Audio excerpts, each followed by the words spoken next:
Purihin po ang Panginoon at isang magandang araw po sa bawat isang sumusubaybay sa School of Church Builder.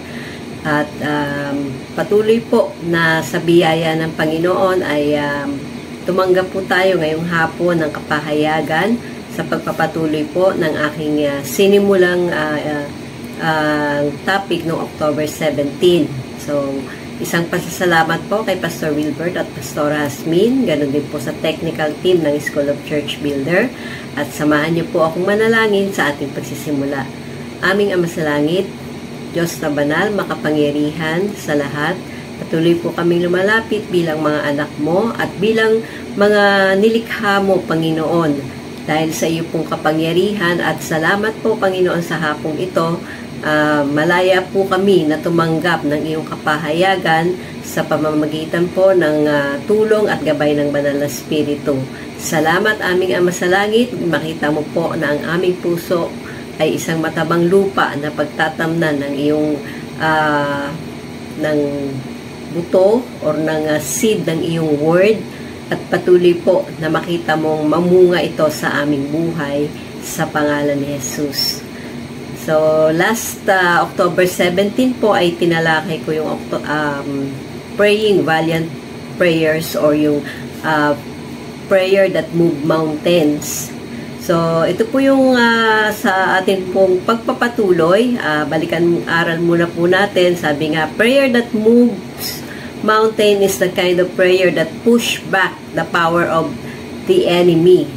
At in our lifetime, God sent mountains along our way so we can have the faith to move the mountains. Dahil kung wala pong tayong mga bundok na inaakyat ng ating pananampalataya, ay hindi po mapapatibay ang ating pananampalataya at hindi po natin maipupush yun pong yung gawa po ng kaaway sa ating buhay.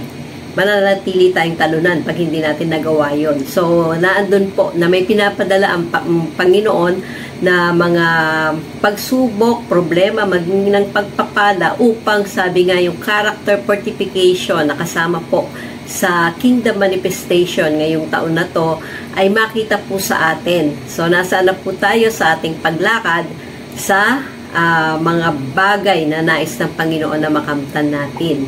So, ano po ba yung panalangin? Sabi nga po ay sa simpleng pagkaunawa or yung pong meaning ay prayers are our communication with God and listening to God for His answer or instruction sa atin pong mga panalangin. Sabi nga, it's our lifeline with God. Sabi po ni Pastor Wilson na keeping ourselves always connected with God. So, kasama po ito na bilang mga may kaugnayan kay Kristo at sa mga nakikinig po or nanonood na wala pang kaugnayan, ang panalangin po ay isang, sabi nga, ito po yung ating lifeline, ating komunikasyon. Kung mahal po natin ang isang tao, magulang natin, asawa natin, hindi pwedeng hindi ka magsasalita sa pakikipag-usap sa kanya. Sabi nga po, minsan mahilig tayo sa mga sign language kahit tayo ay hindi kahit tayo ay walang kapansanan na nangangailangan ng sign language. So, may pagkakataon po na dapat yung ating komunikasyon sa Panginoon ay lalo na kung meron naman po tayong boses na mailalabas. Marinig po ng Panginoon yung ating tinig. Hindi lang po yung ating tinig ay nagagamit natin sa ating mga video okay time or yung ating pong tawanan pagkasama ang ating mga kapamilya. Hindi po masama yun. Pero yun pong ating tinig po ba ay mas madalas na marinig ng Panginoon sa atin pong paglapit sa Kanya sa panalangin. So, isang bagay po sinabi sa Philippians 4:6 na be anxious for nothing, but in everything by prayer and communication, supplication, with thanksgiving, let your requests be made known to God. At ano po yung magiging resulta nito? And the peace of God, which surpasses all understanding, will guard your hearts and minds through Christ Jesus. At kung paano sinabi po sa 1 Thessalonians 5:17, never stop praying. So, walang oras pong pinipili ang pananalangin o pakikipag-communicate natin sa Panginoon. Ano mang oras, saan mang lugar na pwede kang makipag-usap sa Panginoon, pwede kang manalangin. Sabi ko nga po isang sample ay nung nanalangin kami ng aking anak habang nasa bus. So, hindi naman malakas sa panalangin, kundi yung panalangin namin dalawa. Sabi ko nga, anytime, any place, pwede natin kausapin ng Panginoon. Hindi siya namimili ng lugar or oras. Prayer develops our relationship with God and demonstrates our trust and utter dependence upon Him. Yung lagi po ba nating naaalala yung WWJD? Every time na tayo po ay may kailangan desisyonan, may kailangan gawin, may kailangan lakarin, may kailangan pag-usapan, naiuuna po ba natin or inuuna ba natin, Panginoon, ano ang sinasabi mo sa sitwasyong ito? At ano yung gagawin ko? At ano yung sasabihin ko? Dahil sinabi mo naman na ikaw ang magbibigay. Although yun po ay ang konteksto po na pag kayo ay inusig na, huwag mong iisipin kung ano yung sasagot mo. Pero everyday po sa ating mga ginagawa or sa ating pang-araw-araw na buhay, kung tayo po ay puno ng Word of God, ay alam na po natin yung mga gagawin sa mga sitwasyon na kung saan ay alam natin yung Word at ano yung dapat na i-apply po natin. So, dito po makita natin yung apostolic prayer ni Pablo sa Ephesians Church. Sabi po dito, Ephesians 3:16-17, and that He would grant you according to the riches of His glory. So, yung pong pag-grant sa Ephesians Church is hindi po sa according sa ginawa nila, kundi sabi nga yung pong sa kayamanan ng kaluwalhatian ng Panginoon. At ang panalangin po niya, to be strengthened with might. So, yung pong may kalakasan na through His Spirit in the inner man. We have the Holy Spirit in us. Pero paano po ba natin na-acknowledge na siya yung source ng ating strength? Siya po yung nag-empower and nag-i-enable sa atin.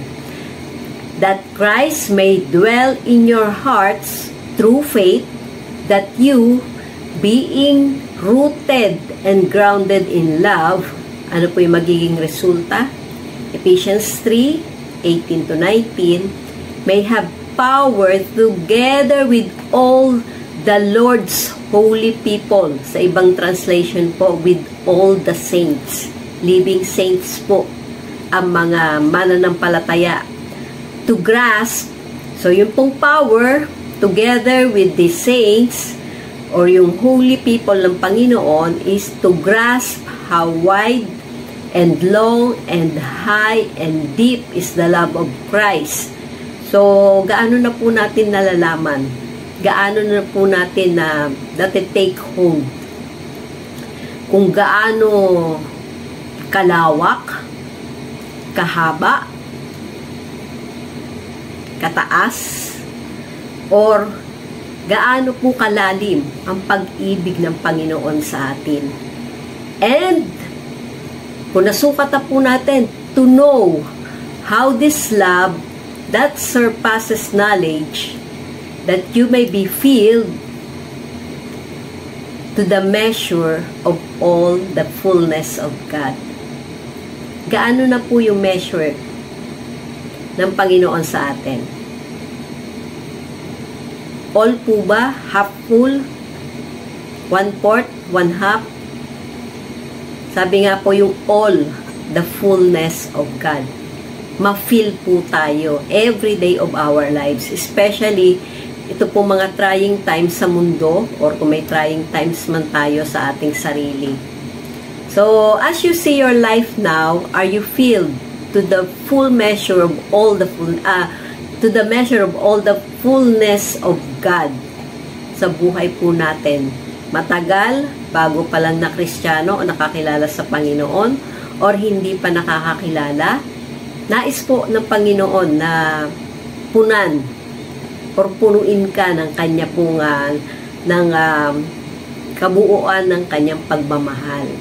So, mahal na mahal po tayo ng Panginoon. Walang makakapares, walang makakatulad, walang lalampas sa pag-ibig ng Panginoon na ipinagkaloob sa atin. Hindi po pag-ibig ng ating asawa, hindi pag-ibig ng ating mga anak, kundi yung pong pag-ibig na ibinigay ng Ama sa pamamagitan ng kanyang anak na si Jesucristo, para po tayo ay tubusin sa ating mga kasalanan at i-guide po tayo sa buhay. So, yun pong aking binabasang libro about sa prayer, na sabi ko nga ng isang pastor po ng church, ay sabi nga po yung learn to pray bold prayers. Sabi po ni Oswald Chambers, prayer does not fit us for the greater work, prayer is the greater work. At yung pong pangalawa sa aking pong natalakay noon, more to prayer than meets the eye. So, prayer transforms us. Hindi po tayo pwedeng manatili sa dati nating kalagayan, paniniwala, or yung mga dating nating nakasanayan kung tayo po ay patuloy na dumudulog sa Panginoon sa panalangin. At ang katotohanan po ay prayer is a struggle. Okay? So, hindi po natin itinatanggi yan. Yan po yung katotohanan sa buhay, bago pa man, or bago pa lang, or patagal na po tayong Kristiyano, pero napagtatagumpayan po natin ang struggle na yan the moment na lumapit tayo sa Panginoon. Yung bagang may feeling ka na ayaw mong manalangin, tinatamad kang manalangin, napapagod ka ng manalangin, lalo na kung hindi mo nakikita na sinasagot ng Panginoon ayon sa gusto mong sagot. Kasi baka hindi naman yun ang kaparaanan ng Panginoon. So, all of us know how to pray. Tama po ba? Kahit nung may religion pa lang tayo, ay naturuan na po tayo kung paanong manalangin. At alam ko yung iba ay sa ulado pa. Pero, kung paano po na natututunan po natin sa salita ng Diyos, at dapat ipinapanalangin natin kapareho ng panalangin ni Pablo, yung pong salita ng Panginoon sa ating buhay, during ng ating family altar, during ng ating personal na encounter sa Panginoon, pinapanalangin natin yung mga ipinahahayag niyang salita sa atin, ay mas nagiging accurate po at mas nagiging aligned ang ating panalangin sa kanyang mga salita. So, kung paano nga po na kung sa ulado niya po yung panalangin sa dating religion na meron tayo, sabi nga po ay yung pagpe-pray for us sinners now at the hour of our death. Amen. So, alam na po natin kung sino po yung namatay at sino yung nananalangin para sa atin. Okay? Yung nag-i-intercede para sa atin. So, in order for us to learn to pray bold prayers, first, we need to unlearn our former way of praying. Kasi nga, alam po natin kung sino yung full of grace. Ang Panginoon po yun. Yes, blessed amongst women, pero po, mas blessed yung fruit ng kanyang womb. At yun pong pananalangin nga, si Jesus po, sa pangalan po ni Jesus tayo dapat manalangin, dahil yun pong mga gumawa ng ating kaligtasan, ng pagbibigay sa atin ng buhay na walang hanggan, ang Ama sa Langit sa pamamagitan po ng ating Panginoong Jesus, ay patuloy po na gumagawa at hanggang sa mga susunod pang henerasyon, hanggang sa kanyang muling pagbabalik, na nakikita na rin natin sa mga napangyayari sa mundo at sa ating kapaligiran, ang mga senyales or yung mga binigay na po niyang mangyayari sa mundo before ang kanyang muling pagbabalik dito sa lupa para pagharian po tayo. So, learning to pray bold prayers. Unang-una, ano po bang panalangin yung bold? At ipanalangin na po ba natin ito? Sabi nga, yung una, Lord, save me. Dito po sa Matthew 14:30, makita po natin si Pedro, sabi nga but seeing the wind, he became frightened and beginning to sink, he cried out, Lord, save me. So, makita po natin, sino po sa atin na bago tayo naligtas ay nanalangin na God, para iligtas po tayo ng Panginoon. Kasi meron naman po tayong religion, di po ba? Iba-ibang pinanggalingan natin bago natin nakilala ang Panginoon. So, yung alam ko po na wala po sa atin na hindi natutong manalangin. Pero naipanalangin po ba natin bago tayo maligtas? Na-realize po ba natin, kailangan natin ng kaligtasan? Kasi personal po, sa experience ko, hindi ko panalangin maligtas ako kasi nga may religion ako At nadala po ako sa church noon na wala namang sinasabi about sa gospel, about sa nayaya lang, kumbaga. Pero naandun po, na unang attend pa lang ay na-encounter na po ang presensya ng Panginoon sa aking buhay. So, hindi ko po, actually sabi nga, pag may religion ka, talaga makikita mo naman na nagiging religious ka. Pero nais po ng Panginoon na maging righteous tayo sa kanyang standard. Yung standard niya. Hindi po yung standard ng mundo, hindi yung standard ng tao, kundi po yung standard ng Diyos para tayo ay maligtas. Dito naman po makikita natin, sabi nga sa mga disipulo po ni Kristo ay makikita po natin na kung meron mang disipulo na marunong patungkol sa pangingisda at sa mga isda ay walang iba po yun kundi si Peter. So makikita po natin sa Luke 5 verse 4 ng NIV, when he had finished speaking, he said to Simon, okay, hindi pa po sila, kumbaga, sumakay lang sa bangka niya si Jesus at sabi, put out into deep water and let down the nets for a catch. So, syempre po, may doubt sa isipan ni Pedro. Kasi unang-una, hindi naman mangingisda si Jesus nakisakay nga lang sa bangka niya, saka nag-preach. But, since kinikilala po siyang guro o rabbi, Peter obeyed and the result was beyond his expectations. So, as we journey in life, so makikita po natin doon na talagang napakaraming isda yung kanyang nahuli. Bagamat nung una wala, kaya nga naglilinis na sila ng net.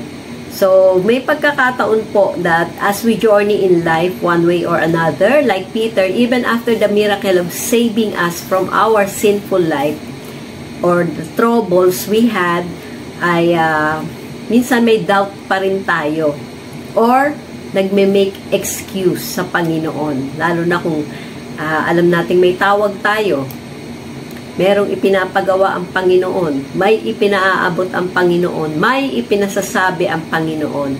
Ang daming excuses. Hanggat makakagawa ng excuses, pero the root problem is, ayaw mo lang gawin yung pinapagawa ng Panginoon. Kasi nga, ano man ang pinapagawa ng Panginoon, sabi nga, i-enable niya tayo. The moment na ma-focus yung sarili natin doon sa kaya lang natin gawin at limitasyon natin bilang tao, hindi makakagawa ang Panginoon kung hindi ka aaksyon. So, dito po sa Matthew 14:28 to 29, balik tayo doon sa boat. Pero this time ay sabi nga po nasa dagat na yung mga disipulo at wala doon si Jesus. Kaya nung makita nila si Jesus, sabi niya, Peter said to him, Lord, if it is you, command me to come to you on the water. And he said, come. And Peter got out of the boat and walked on the water and came toward Jesus. So makita naman natin dito, nag-request lang si Peter, bagamat hindi siya sigurado na si Jesus ngayon na nakita niya naglalakad sa ibabaw ng tubig, if it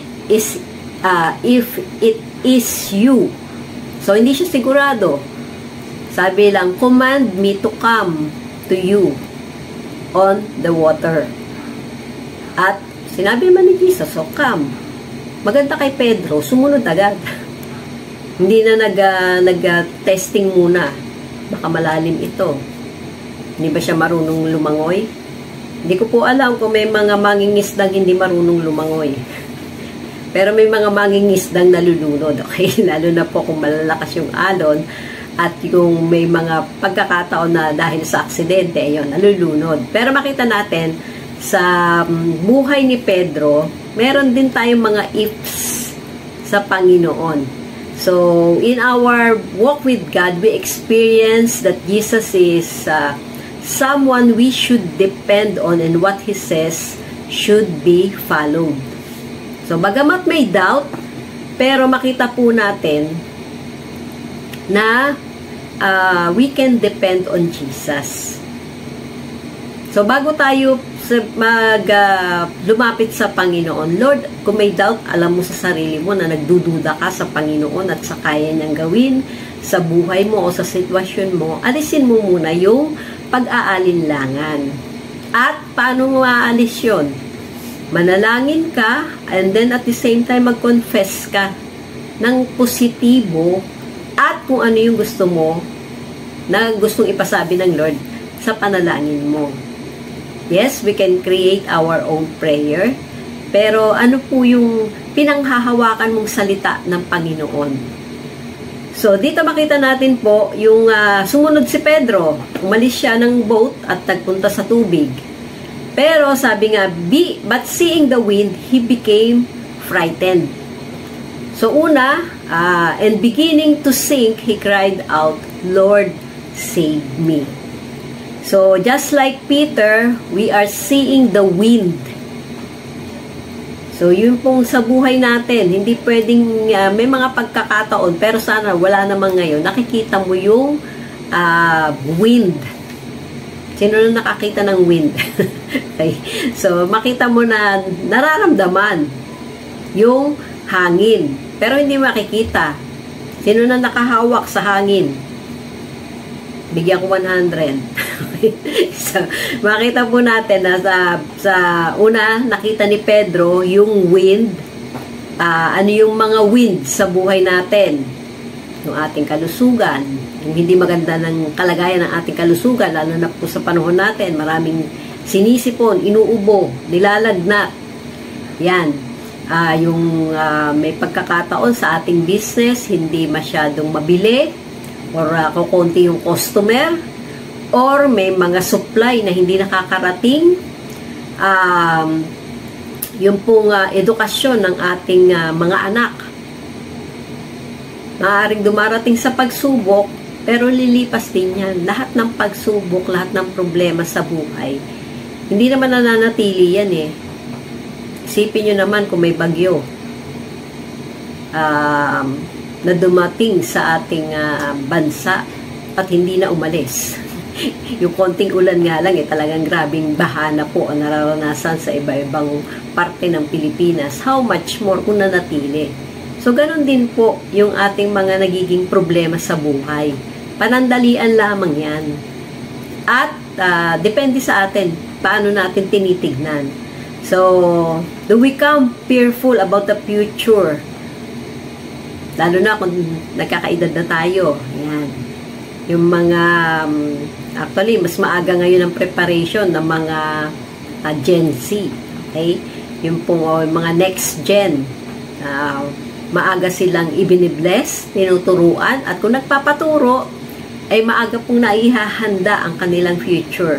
So, hindi na kailangang ma-stress pa sa sobrang haba ng oras sa pagtatrabaho dahil hindi ka lang nagkaroon ng active, passive, or kung anumang klaseng income, pero natutuhanan mo o natutunan mo kung paano i-manage kung ano man yung maliit or malaking halaga ng pera, halaga ng oras, halaga ng kakayanan na meron ka, na ibinigay ng Panginoon, talent, gifts, upang paghandaan yung calling sa'yo ng Lord.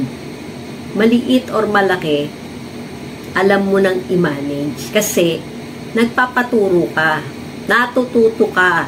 Hindi kayong know-all or yung all-knowing. Lord lang po ayun. Pero hindi yung, sabi nga mas marami pa po. Sabi po ni Pastor Wilbert, na yung alam natin, kumpara sa, mas marami yung hindi natin alam, kumpara dun sa alam na natin. Kaya maging teachable po tayo. Wag po tayo yung always learning but never come to the truth or yung pong natuto. Yun lang, puro knowledge lang. Pero yung application, wala. So, kailangan po natin na bukod sa natututo tayo, na i-a-apply natin yung natututunan natin sa anumang areas po ng ating buhay. So, yung makita po natin, yung pong mga disipulo ni Jesus na na-experience na yung mga miracles, nakita na nila first hand yung mga miracles, yung mga pagpapagaling, pagpapakain, at yung pong mga himala. Anong himala na ng Panginoon ang naranasan at nakita mo sa buhay mo? At after ba nun, ano na nangyayari sa buhay mo? Tumaas ba yung pananampalataya, pagtitiwala mo sa Panginoon? Or kung may mga pagsubok na dumarating, medyo nalilimutan mo na yung himalang naranasan at yung kagalakan na naranasan mo at bumabalik ka dun sa nalulugmok ka dahil doon lang sa present na sitwasyon mo ngayon. So, paminsan-minsan lang sana.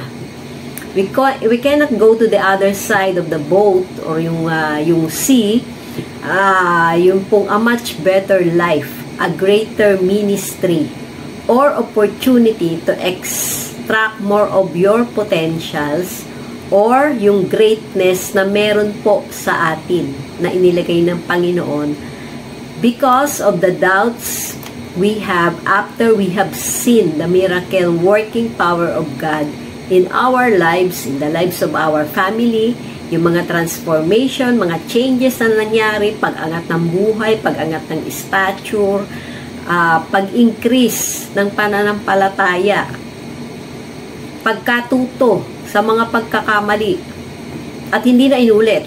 Okay? Kasi po inulit-ulit pa yung mga pagkakamali dati, hindi po natuto yun. Okay? Kasi inulit-ulit pa eh. So, why fear the waves when at least 4 of them were experienced fishermen? However, something or someone caught their attention which led them to fear. Okay, so may mga pagkakataon po, may mga kinatatakutan or may mga pangyayari sa buhay natin na natatakot tayo dahil hindi natin alam ano yung magiging kasunod. So, where is your focus now or what took your attention off to Jesus? And more on what you are going through. So, just like the disciples, Jesus is saying to you and me, it is I. It is I who are in control. It is I who holds your future. Ano pa? Ano yung pwede mong i-confess? Sino si Jesus sa iyo? It is I who healed you. It is I who holds your life. Kung ilang taon man tayo ngayon, ako po 56. At 3 years na lang, 3 na yung citizenship ko. Do you look forward sa pagtanda mo? At natutuwa ka ba? Gusto mo laging bata ka na lang. Hindi na lumago. Or hindi na tumanda sa buhay Kristiyano. Sabi nga po wag po tayong maging liability sa church, kundi maging asset po tayo. Wag tayong high maintenance na Kristiyano, kundi yun pong kung maaari, wala lang ang low maintenance eh. Okay. Pero may maintenance pa rin. Pero ibig sabihin, hindi ka na maramdamin, hindi ka na matampuhin, hindi mo na kailangan laging i-follow up. Nag-pray ka na ba? Tapos sabay yung family altar, hindi mo na kailangan paalalahanan ng ganon. Nakapagbasa ka na ba? Mauubos po yung oras ng pastor o pastora nyo sa pagpapaalala or kung sino man po yung small group leader nyo. Kundi isang malaking kagalakan po sa mga leader na hindi mo na yung nakikita mong lumalago yung iyong mga miyembro at sila na mismo yung nagre-report, hindi makakarating or hindi naman nakakapag-report, kundi yung nagsasabi na agad na hindi mo na kailangan paalalahanan dahil alam na nila yung protocol or kultura na sa inyong iglesia na hindi mo na kailangang sabihang wag kang kukuha ng pagkain sobra sa kaya mong kainin. Bawal ang mag-Sharon Cuneta. Okay. So, sabi nga kaya nga tayo isang pamilya, di ba? Kaya nga masaya. Masaya at maligayang magkakasama ang magkakapatid sa Panginoon. So, but there are times that despite of His assurance in Romans 8:28 that all things work together for good to those who love God and to those who are called according to His purpose. Minsan nandun pa rin yung doubt kay Jesus at mas nagpo-focus tayo sa ating circumstances. Pag ganun po kasi yung ginawa natin, hindi makagawa si Jesus sa atin. So, praying the prayer, Lord, save me. So, Peter's prayer, sabi po nung author na si Pastor Marty Ocaña na you may have been the shortest and most sincere prayer uttered by any human being. Sa mga nang pangyayari po sa bansang Israel, di ba nakakalungkot na may mga natabunan ng mga guho na hindi na nailigtas, inabot na ng kamatayan dun sa guhong yun. Kaya nga po napaka-importante na lagi tayong handa anuman ang mangyayari. Hindi tayo matatakot, naghahanda lang. Iba po yung natatakot na nag-hoarding ka na at iba naman po yung naghahanda ka lang sa anong mangyayari. Nang sapat lang na paghahanda. So, the truth is, like Peter, we need to pray that prayer as well. It's a prayer that declares how weak and limited we are. Inaamin po natin sa Panginoon. We are basically telling God that we need Him to rescue us because we cannot escape this awful situation on our own. Ina-acknowledge mo, Lord, hindi ko kaya ito. Pero kakayanin ko dahil naandyan ka. At ini-enable mo ako para kayanin ito. Hindi ko mag-isang buhat-buhat etong sitwasyon na meron ako ngayon. So, just like Peter, if the waves of life are too big for us to handle and we are already drowning, rich or poor, young or old, everyone faces situations like this. Hindi ko alam kung anong klaseng waves sa inyong buhay ang nararanasan nyo. Pero nararanasan po ito ng lahat. So, we all need to pray, Lord, save me. Yung paraan lang po natin ng pagtingin, perspective sa ating mga sitwasyon. Nalulugmok po ba tayo agad? At nag-iisip na ng paraan na magagawa natin. Yes, may magagawa ka, pero bago mo gawin, natanong mo ba ang Panginoon, Lord, anong gusto mong gawin sa sitwasyon kong ito? Ano yung ipinagagawa mo sa akin? Ano yung sinasabi mo sa akin? Di ba marunong lumangoy si Peter? Mangingisda nga siya di ba? So, talagang marunong lumangoy. The problem is, many people, even Christians, think that they can solve life's challenges without God in the picture.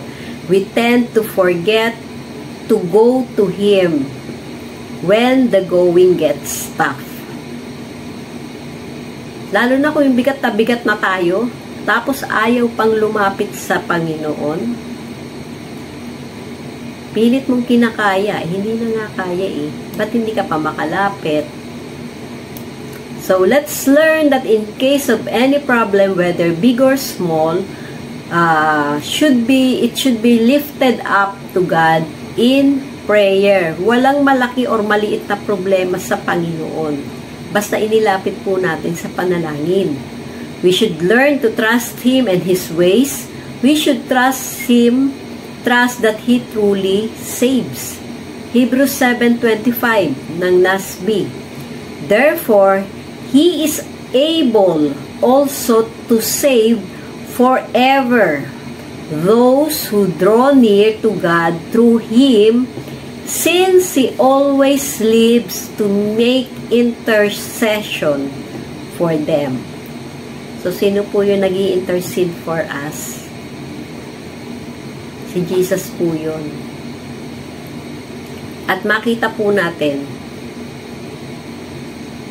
na yun pong kalooban ng Panginoon, ng Ama sa Langit.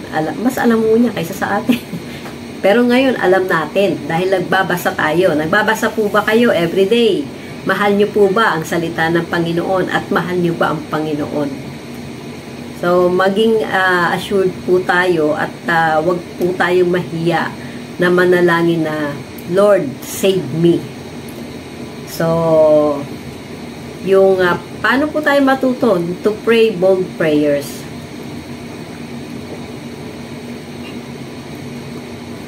So, pangalawa, kung yung una ay Lord, save me. Yung pangalawa, Lord, use me. At makikita po natin yan sa Isaiah 6 verse 8. So, as Isaiah's commission, then I heard the voice of the Lord saying, Whom shall I send, and who will go for us? Then I said, Here am I, send me. So, throughout history, we see that God uses people to accomplish His works. Dito po sa Genesis 2:15, at narinig po natin ito kay Pastor Wilbert, the Lord God took the man and put him in the Garden of Eden to work it and take care of it. So, isang bagay po na yun po ang unang command ng Panginoon sa atin, magtrabaho. So, may gagawin po. Yes, kinreate na niya lahat ng kailangan natin. Pero, meron po siyang binigay na obligasyon at responsibilidad doon kay Adan. At yun po ay to work it and take care of it. Kay Noah naman ay kinumission po niya na mag-build ng ark at mag-gather ng pares-pares ng lahat ng klaseng mga hayop. At kay Abraham naman ay sabi nga niya umalis dun sa lugar na kanyang kinaroroonan para pumunta doon po sa lugar na kanya magiging mana at ibibless po ang lahat ng nation to sa pamamagitan niya. Although hindi niya po alam saan siya pupunta. Okay? So si Moses, alam po natin na iniligtas po ang mga Israelita mula po sa pagkaalipin. At si Joshua naman, siya po yung nakarating. Siya yung nag-lead sa mga Israelita patungo sa lupang ipinangako ng Panginoon. So, God used judges, kings, and prophets to lead His people, fulfill His will, and proclaim His word. God also uses people to rebuke those who are not pleasing to Him. Makita po natin sa 2 Thessalonians 3:10, For even when we were with you, we used to give you this order. If anyone is not willing to work, then he is not to eat either. Okay? Kaya kailangan po medyo maalis sa kulturang Pilipino yon na wala nang ginagawa. Yun pa ang laging busog kaysa yun sa nagtatrabaho. Okay? Yun pong makita po natin, lalo na sa mga magulang. Gawin nyo pong responsable yung mga anak nyo. Habang kayo po ay may buhay pa, at habang kaya nyo pang turuan, lalo na sa mga bata. Kung matanda yan at pwede pang turuan, dituruan nyo na maging responsable. Pero kung ayaw na pong may kakayanan naman, ayaw magtrabaho, o di huwag nyo pakainin. Hindi, kasi may mga nakatabi pa pinagtitira pa. At mas malaki pa ang parte doon sa nagtatrabaho. Yan. Kaya minsan yun po yung mga hinaing. At makikita po natin na talagang may mga kailangang baguhin ng Panginoon sa ating kaisipan, sa ating kultura, sa ating tradisyon na kinalakihan na. So, God uses people in the New Testament and in our time to accomplish His purpose. So, unang-una po, God uses the disciples, yung disipulo po, at sa mga epistles, the early church followers of Jesus and at si Apostle Paul. He commissioned us in our time. So, sa panahon po natin, ay ginamit niya si Dr. Jonathan David ng Isaac Network, si Pastor Wilbert from School of Empowering Pastors to School of Church Builder, at yun pong latest ngayon ay Dominion School for Life Excellence. Together with all the support of the technical team and the other pastors, coordinators sa mga area po na pinupuntahan, yung mission field na itinakda ng Panginoon to do the work of God para po matapos niya or magawa niya yung trabahong pinapagawa sa kanya ng Panginoon. And even sa atin na mga may pinagpapastorang church or patuloy po na nagre-raise up ng mga successor, na mga susunod na generation, para kung ano yung pong sinimulan ng Panginoon sa atin, may magpapatuloy. Hindi matatapos sa atin dahil wala tayong naiproduce na Joshua. At nakakatuwa po sa Panginoon, ngayon pa lamang, may naipoproduce ng mga Joshua, lalo na po yung mga mas bata. Siyempre, si Joshua naman, mas bata talaga kay Moses. Pero yung mas bata na patuloy na sumusunod sa Panginoon at sa kanyang pastor, nakakatuwa po. Kaya sa susunod na annual summit natin ay baka talaga may makita. Wala naman siguro yung mga kabataan na patuloy pong nai-raise up sa mga churches upang patuloy na mag-serve kasama ang kanilang pastor, at pag dumating po yung time na nagpapatuloy sa pagsunod, ay talaga pong makikita natin na kahit wala na tayo, na andyan pa rin sila na nagpapatuloy sa kung anong sinimulan sa atin ng Panginoon. Dito po sa Matthew 28:19-20, so ito po yung itinawag sa atin na go therefore and make disciples of all nations, baptizing them in the name of the Father and of the Son and of the Holy Spirit, teaching them to observe all that I have commanded you, and behold, I am with you always to the end of the age. So, teaching to observe. So, nagpapatuloy po yun. We will walk through with them. Talagang kasama po sa itinuturo sa ating one-to-one and empowering leadership, making disciples, na talagang tutukan natin hanggang dumating yung panahon na hindi na natin kailangan tutukan dahil natutunan na nila at sila na yung nagtuturo sa iba. So from the Old Testament to the New Testament, we see God consistently using ordinary people. Kaya kung ikaw po ay ordinary people, welcome to the club. At imperfect people to accomplish His purpose. Biro mo yun? Napakabuti, napakadakila ng Panginoon. Pinili tayo, mga ordinaryong tao lang, para yung kanyang layunin ay maisatupad sa pamamagitan natin. So, God can use you. Amen po ba? So, bakit? Our God is not lazy. He is working in ways that is beyond us. At makita po natin na sinabi ni Jesus sa John 15:17.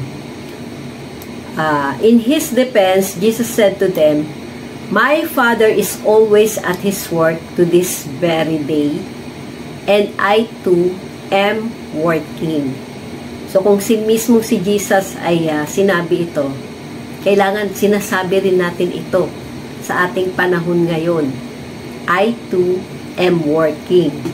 So God does work. He shows it by healing people, changing people's hearts, by carrying our burdens, by protecting us, by guiding us, leading us to the truth, and by many other ways that are unseen by naked eye.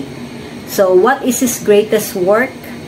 His greatest work is seen at the cross. It is where love is perfectly shown and His law was perfectly fulfilled. At yun pong without His sacrifice at the cross and resurrection from the dead, we will still be in our sins. So, as recipients of God's amazing work and grace, we are compelled to use our lives for His glory. Why do we need to pray this prayer? Yung Lord, use me. So, He deserves our service. So, God is King. Isaiah 6:1. In the year that King Uzziah died, I saw the Lord sitting on a throne, high and lifted up, and the train of His robe fills the temple. So, Isaiah saw how holy and sovereign God is.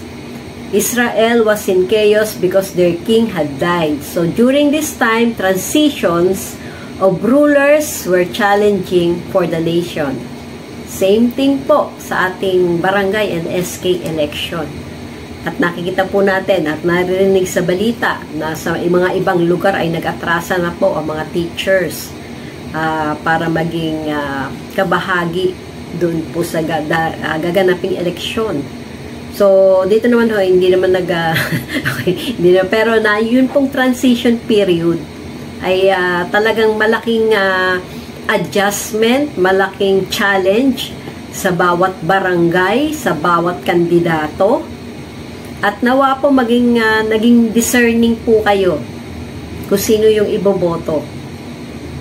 At nawa po ay patuloy na maging, alam ko nga, isang bagay na ikinatuwa ko po na maraming kumandidato na nakakilala sa Panginoon. At yun po makita natin na kaya tayong gamitin ng Panginoon. Lalo na kung alam nyo na may calling kayo dyan. So, however, God showed Isaiah that he was still in control of the situation. So, bagamat nagkakagulo, ang Panginoon pa rin po ang may control sa sitwasyon. So, Isaiah 6:2, above it stood seraphim, each one had 6 wings, with 2 he covered his face, with 2 he covered his feet, and with 2 he flew.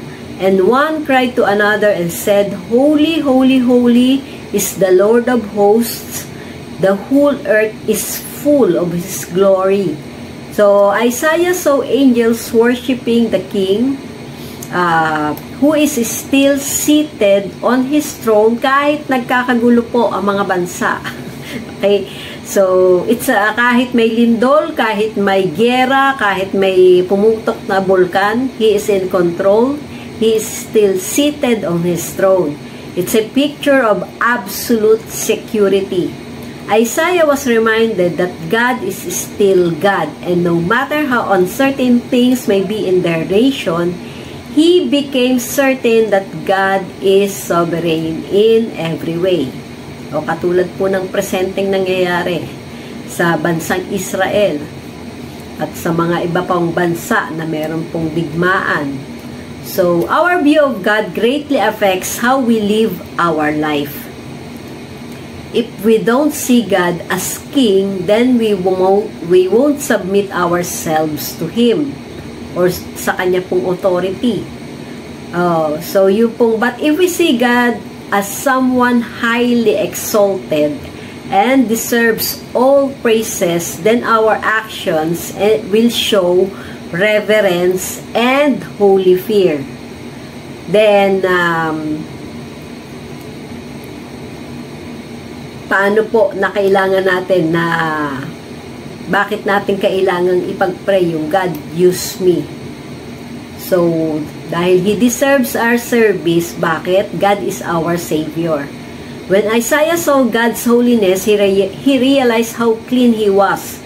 Do we see that we have a holy God? And do we see how unclean we are? Lalo na nung hindi pa natin nakikilala ang Panginoon. Leviticus 20 verse 7, consecrate yourselves and be holy because I am the Lord your God. At kung sinabi po niya yon sa 1 Peter naman 1:15-16, but like the Holy One who called you, okay, tinawag po tayo ng isang banal na Diyos, be holy yourselves also in all your behavior, for it is written, be holy because I am holy. At dito po sa Isaiah 35 verse 8, bakit po tayo kailangan maging holy? And there will be a highway called the way of holiness. The unclean will not travel it, only those who walk in the way. And fools will not stray unto it. So, yung pong way of holiness, may lalakaran, may daan, para po sa atin pong pagiging banal. Sabi nga po ni Dwight L. Moody, Christians should live in the world, but not be filled with it. A ship lives in the water, but if the water gets into the ship, she goes to the bottom. So Christians may live in the world, but if the world gets into them, they sink. Nawa po wag mangyari sa atin to. Wag po tayo magko-compromise. Wag po nating ipagpapalit yung katotohanang hawak natin sa mga fake news at mga inaakala nating katotohanan. Final word po. Final word ang salita ng Panginoon. So, nakita rin po natin na tayo po ay nilinis ng Panginoon kapareho ni Isaiah. Isaiah 6:6-7, then one of the seraphim flew to me with a burning coal in his hand, which he had taken from the altar with tongs. He touched my mouth with it and said, behold, this has touched your lips, and your iniquity is taken away, and your sin is forgiven. Gaano po natin tinatanggap ang pagpapatawad sa atin ng Panginoon?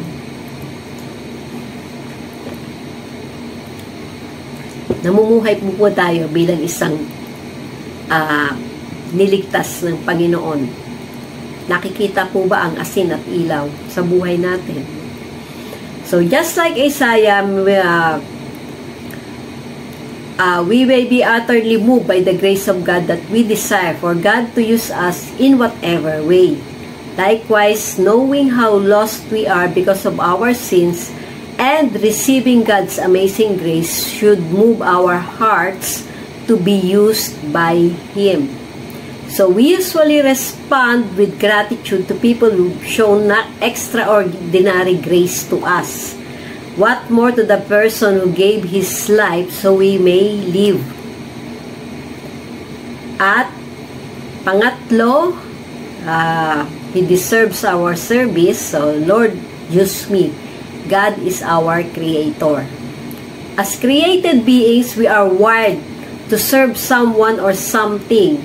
Yung something, pwedeng money, idols, kings, government officials, leaders, or any person we admire.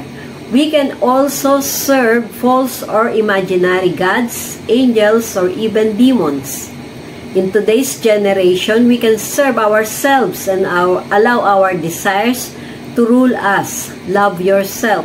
Be who you want to be, or do what makes you happy, are examples of principles that can lead to making ourselves our own gods.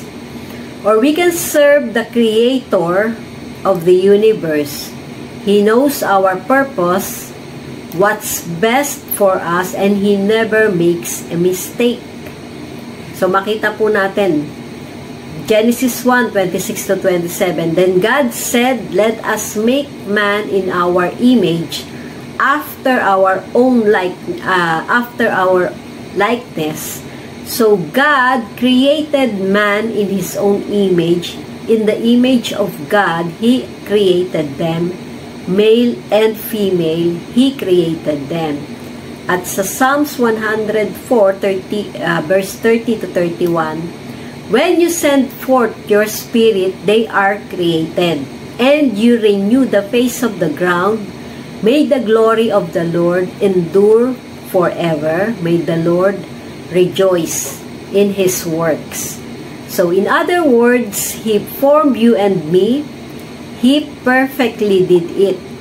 So sa mga ginagamit po nating gadgets ngayon, cellphone, tablets, iPads, laptop, sino po ang mas may alam kung paano gamitin yan? Siyempre, yung manufacturer. Pero, kaya nga yung manual binigay para po alamin or malaman nung bumili or even yung nagtitinda. Mas maganda po kung seller kayo, alam nyo din kung paano gamitin.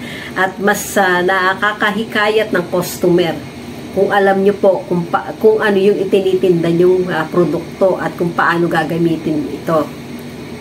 So, that is the purpose of the manual for the buyer at even po dun nga sa seller. Sana yung seller binabasa din. In the same way, we have a manual that God wrote so we may know how to live our lives and who should we follow. This manual is God's Word, the Bible. So, yung pong pagiging creator ng Panginoon sa buhay natin.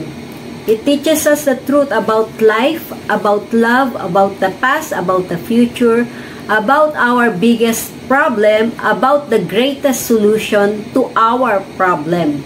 He gave His Word to guide us and help us avoid unnecessary emotional and physical pain. So, at yung pang-apat na rason, bakit po natin makita na kailangan po na mag-serve tayo sa Panginoon. Kasi po, we only have one life to live. Yun pong YOLO, you only live once. That's why we need to use our lives to God. Sabi po ni Dr. Dwight L. Moody, I am only one, but I am one. I cannot do everything, but I can do something. And that which I can do by the grace of God, I will do. At sabi po ni Pastor Wilbert, right response to the periodic defining moments will lead us to the conformation into the image and likeness of God's Son. At yun pong samahan niyo po ako na manalangin na yun panalangin na i-save tayo ng Panginoon at gamitin tayo. So, Lord, use me. Use all that I am to do all that you want me to do because I wanted you to use me because of who you are. What you have done and what you are continually doing in my life, I only have one life to live and I didn't want to waste it. So, if you sincerely pray this prayer, God indeed answered this prayer with a yes when it is aligned to His will. So, what is your choice? So, choose to continue serving Him kung nagsaserve na po kayo at kung hindi pa, choose to serve Him.